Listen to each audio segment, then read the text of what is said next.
അപ്പോൾ ഇന്ന് ഇതാ നമ്മളൊരു ചെറിയ ചോക്ലേറ്റ് അപാരതയായിട്ടാണ് വന്നിട്ടുള്ളത്. ഇത് നമ്മൾ കഴിഞ്ഞ പ്രാവശ്യം മൂന്നാറിൽ പോയ സമയത്ത് അവിടുന്ന് നമുക്ക് കുറച്ച് കൊക്കോക്കായ കിട്ടിയിട്ടുണ്ടായിരുന്നു. അപ്പോൾ അതിൻ്റെ കുരു വെച്ചിട്ട് നമ്മളൊന്ന് ചോക്ലേറ്റ് ഉണ്ടാക്കി നോക്കിയതാട്ടോ. നമ്മളെന്ന് പറഞ്ഞിട്ടുണ്ടെങ്കിൽ കുട്ടികൾ സാത്തു നിധി നമ്മൾ ഈ കൊക്കോ ബീൻ ഉണ്ടല്ലോ, അത് 2 ദിവസം വെയിലത്ത് വെച്ചിട്ട് ഉണക്കിയിട്ടുണ്ടായിരുന്നു. എന്നിട്ട് അതിന് ശേഷം ഒരു ചട്ടി വെച്ചിട്ട് അതിലൊരു 10-15 മിനിറ്റ് ഇതുപോലെ ചെറു തീയിൽ വെച്ചിട്ട് ഇങ്ങനെ റോസ്റ്റ് ആക്കി എടുത്തിട്ടുണ്ടായിരുന്നേ.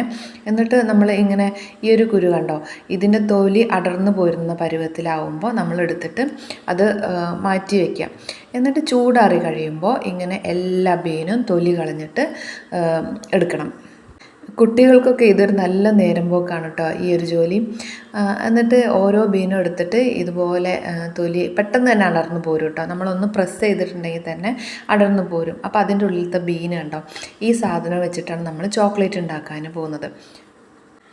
നമുക്കുണ്ടല്ലോ 3 കൊക്കോക്കായാണ് കിട്ടിയിട്ടുണ്ടായിരുന്നത്. അപ്പോൾ അതിൻ്റെ കുരു വെച്ചിട്ടാണ് നമ്മളിതെല്ലാം ചെയ്യുന്നത്. ഇപ്പം നോക്കിക്കേ, നമ്മൾ ആ തൊലിയെല്ലാം അടർത്തി കളഞ്ഞപ്പോൾ നമുക്ക് കിട്ടിയ ബീൻസ് ഇത്രത്തോളമാണ്. കുറച്ചേ ഉള്ളൂ, എന്നാലും അത് വെച്ചിട്ട് നമ്മളൊന്ന് പരീക്ഷിച്ച് നോക്കുക, അത് മാത്രമാണ് നമ്മളെ ഉദ്ദേശം. അപ്പോൾ നമ്മൾ ഇതുപോലൊരു ഇടിമുട്ടി എടുക്കാം. എന്നിട്ട് കുറച്ച് ബീൻസ് അതിലേക്ക് ഇട്ടിട്ട് നല്ലപോലെ ഇടിച്ച് പേസ്റ്റാക്കി എടുക്കണം. നമ്മൾ ആദ്യം തന്നെ ഒരുപാട് ഇട്ടിട്ടുണ്ട്, പക്ഷെ അങ്ങനെ ഇട്ടിട്ടുണ്ടെങ്കിൽ നമുക്ക് ഇടിച്ച് പൊടിയാക്കി എടുക്കാൻ കഴിയില്ല. എന്നിട്ട് കുറച്ചായിട്ട് എടുത്തിട്ടാട്ടോ നമ്മൾ ഈ പരുവത്തിലാക്കിയിട്ടുള്ളത്. നമ്മൾ ഇതിലേക്ക് കുറച്ച് ഷുഗർ പൗഡറും അതുപോലെ തന്നെ മിൽക്ക് പൗഡറും കുറച്ച് ഓയിലും ചേർത്തിട്ടുണ്ടായിരുന്നു കേട്ടോ. വീഡിയോയിൽ പെട്ടെന്ന് ഇങ്ങനെ കാണിക്കുന്നുണ്ടെങ്കിലും നമ്മളൊരു 2 മണിക്കൂറെങ്കിലും എടുത്തിട്ടാണ് കേട്ടോ ഇതുപോലെ ഈ ഒരു പരുവത്തിലാക്കി എടുത്തിട്ടുള്ളത്. എന്നിട്ട് കുറച്ച് നമ്മൾ മിക്സിയിലിട്ട് പൗഡറാക്കി എടുക്കുകയും ചെയ്തിട്ടുണ്ടായിരുന്നു. എന്നിട്ട് ആ പൗഡർ എടുത്തിട്ടാണ് നമ്മൾ ഈ ഒരു ഇടിമുട്ടിയിലിട്ടിട്ട് മിക്സാക്കി എടുത്തിട്ടുള്ളത്.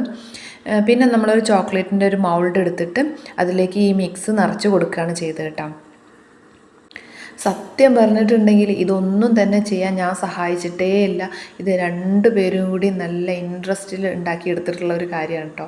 എങ്ങനെയെങ്കിലും ലാസ്റ്റ് ചോക്ലേറ്റ് ആയി കിട്ടുമല്ലോ എന്നുള്ളൊരു ലക്ഷ്യം മാത്രം വെച്ചിട്ട് അവർ തനിയെ ഉണ്ടാക്കിയിട്ടുള്ള ഒരു സംഭവമാണ് കേട്ടോ. ഇതെല്ലാം അവർ ഐഡിയക്ക് അതിനുശേഷം കുറച്ച് നട്ട്സും കിസ്മിസ് എല്ലാം വെച്ചിട്ട് ഇതുപോലെ മൗൾഡ് നിറയെ വെച്ച് കൊടുത്തിട്ടുണ്ട്. ഇനി അത് കുറച്ച് നേരം ഫ്രീസറിൽ വെച്ചിട്ട് നമുക്കിങ്ങനെ സെറ്റായതിന് ശേഷം അടർത്തി എടുക്കുകയാണ് ചെയ്തിട്ടുണ്ടായിരുന്നത്. നമ്മൾ സത്യം പറഞ്ഞിട്ടുണ്ടെങ്കിൽ ഇതിലൊരു ആർട്ടിഫിഷ്യൽ ഫ്ലേവറും ചേർത്തിട്ടില്ല കേട്ടോ.